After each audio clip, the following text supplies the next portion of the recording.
नमस्कार, मैं मेघा राजपूत। आप देख रहे हैं 10 न्यूज़। इस समय हम मौजूद है ग्रेटर नोएडा की गलगोटिया यूनिवर्सिटी में। जैसा कि आपको बता दें, यहाँ 3 दिवसीय शोधवीर समागम 2022 का आयोजन हुआ है और इस भव्य आयोजन में हमारे साथ बातचीत करने के लिए हैं मुकुल कानेटकर जी, जो इस समय संगठन मंत्री है अखिल भारतीय शिक्षा मंडल के। सर, क्या कहना चाहेंगे? आपने अभी इतना ऊर्जावान भाषण दिया है, सभी श्रोताओं को ओतप्रोत किया है, और जो ये शोधवीर समागम है, इसके बारे में आप क्या कहना चाहेंगे?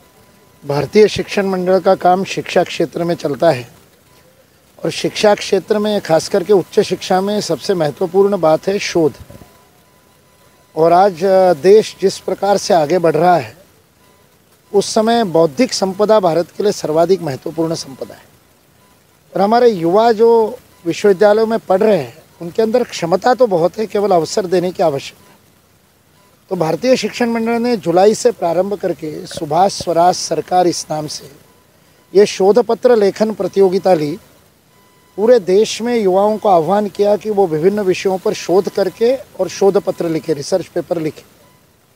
11,000 युवाओं ने इस प्रतियोगिता में हिस्सा लिया, पंजीयन किया। सभी प्रांतों में वो शोध पत्र भारत की विभिन्न भाषाओं में एकत्रित हुए, केवल अंग्रेजी हिंदी में नहीं। उस प्रांत की भाषा में मराठी, गुजराती, तमिल, तेलुगु, अन्य भाषाओं में शोध पत्र एकत्रित हुए। वहाँ उनका मूल्यांकन होकर के वहाँ पर विद्यार्थियों को और शोधवीर के रूप में सम्मानित किया गया। ऐसे जो विजेता छात्र हैं, जिन्होंने प्रांत स्तर पर कंपटीशन को जीता है, उन विजेता छात्रों का यह कॉन्क्लेव है, इसलिए इसको हमने रिसर्च वॉरियर कॉन्क्लेव ऐसा नाम दिया है।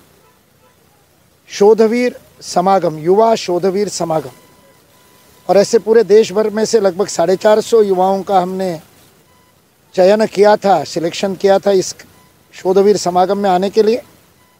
आज 378 से अधिक शोधवीर यहाँ पर एकत्रित हुए हैं, जिसमें 168 बहनें हैं, महिला शोधवीर हैं। लगभग बराबरी की संख्या में उन्होंने भी सहभाग किया है। और गत 2 दिनों से, गत शाम से ये प्रारंभ हुआ, कल शाम तक चलेगा। इस लगभग 2.5 दिन के इस शोधवीर समागम ने विभिन्न विषयों पर इन शोधवीरों की संकल्पनाएं स्पष्ट की जाएगी, ताकि ये आगे अपने जीवन में ऐसा रिसर्च करे, ऐसा तप करे, ऐसा शोध करे, जो भारत को और अधिक गौरवमयी बना करके भारत की सामर्थ्य, शक्ति, संपदा को बढ़ा सके। यही इस शोधवीर समागम का उद्देश्य है। और युवाओं का जोश आपने देखा कि किस प्रकार से वो उद्घोष कर रहे थे और देश के लिए समर्पित होने के लिए तत्पर हैं। ऐसे वीरों से ही भारत इतना महान था, है और रहेगा।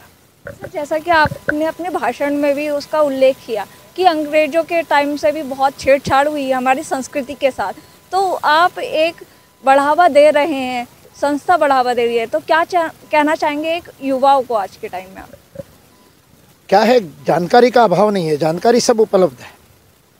मैंने जो तथ्य बताए, जैसे आज भारत में सर्वाधिक रोड नेटवर्क है दुनिया का, इतने ज़्यादा सड़कें, मोटरेबल रोड्स जिसको कहते हैं, वो दुनिया में कहीं भी नहीं है। जबकि 7 देशों की भूमि भारत से अधिक है।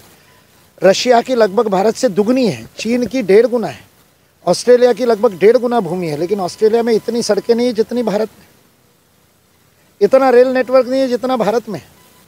बैंकों की शाखाओं में अपन नंबर है, बैंकों के खातों में अपन नंबर है, बैंकों में डिपॉजिट में अपन नंबर है, पोस्ट ऑफिस की संख्या में नंबर 1 है।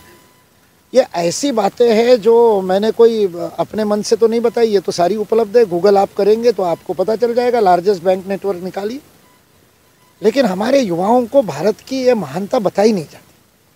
दूध उत्पादन में अपन नंबर 1 है, हीरा उत्पादन में अपन नंबर 1 है।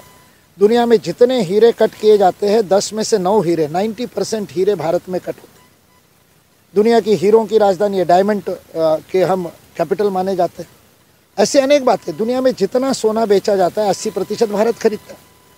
हमारे माताओं के गहनों में, हमारे मंदिरों के सोने के खजाने में विश्व को खरीदने की 10 बार खरीदने की ताकत है। लेकिन हमारे युवाओं को ये बताया नहीं जाता। तो भारतीय शिक्षण मंडल के युवा आयाम का ये काम है कि हम युवाओं को उनके देश की शक्ति से परिचित कराएं, ताकि कहते रहने से नहीं होगा ना कि विदेश मत जाओ, इस देश की सेवा करो। सेवा करने की इच्छा तो तब होगी ना जब उनको लगेगा कि हम जीत रहे हैं। सामान्य भाव होता है मन का कि विजेता की ओर रहता है। उनको लगता है अमेरिका जीत रहा है तो अमेरिका भागते हैं। अब उनको लगेगा कि भारत इतना शक्तिशाली है तो भारत की सेवा करेंगे।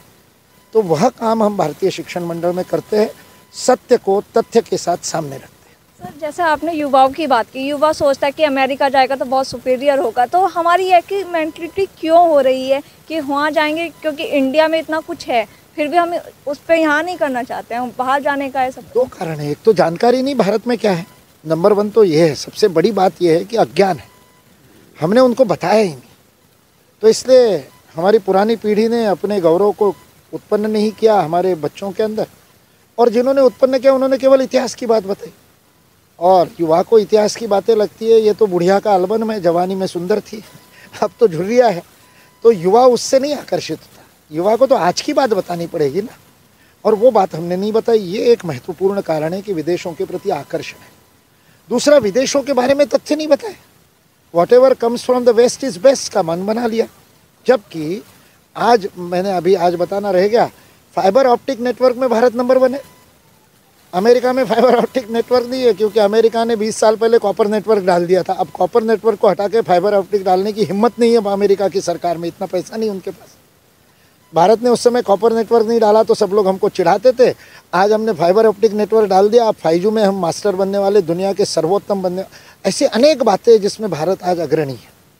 इसलिए वो बातें यदि हम अपने युवाओं को बताएंगे तो मुझे लगता है भारत का युवा भारत में रहेगा, भारत की सेवा करेगा, भारत का सर्वोत्तम प्रतिभा भारत की सेवा करे तो भारत विश्वगुरु बनने में 5 साल भी नहीं लगेंगे। इतना निकट आया है और ये होने वाला है। सर, विश्वगुरु के लिए क्या सोच की आवश्यकता है आज के टाइम में, एक लाइन में आप बताना चाहें तो?